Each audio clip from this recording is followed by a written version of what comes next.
Bare det, at man sidder derhjemme for sig selv og griner, kan gøre en masse. Et lille latterudbrud kan være med til at styrke dit immunforsvar og dit velvære på én og samme tid. Derudover har du meget mere energi, når du har haft det sjovt. Du har mere energi til at rydde op eller noget, som er mere fysisk krævende. At grine omkring sine venner og veninder er en sund ting. Du får ikke kun alle de sunde ting, som latter fører med. Derudover får du det med, at du bliver mere social og positiv, og du opbygger dit venskab med de venner og veninder, du har. Hvis du altså har nogen.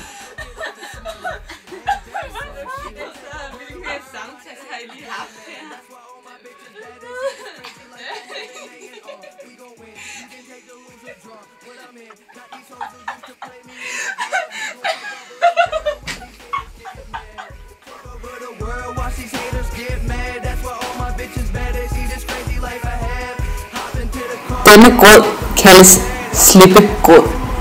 Kun mennesker kan græde slippegrød. Det er den grød, som får os til at slippe vores frustration. Det virker forløsende. De fleste mennesker får det bedre, efter de har grædt deres problemer ud. Men de tager på din energi, så du har for eksempel ikke lyst til at gå til fest.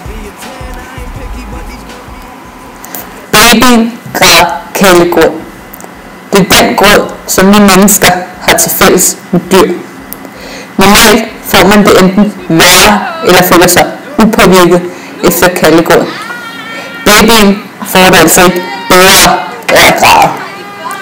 Kældegrød er den grød, som ikke er forbundet med vores menneskelige følelser, såsom skyld og kærlighed.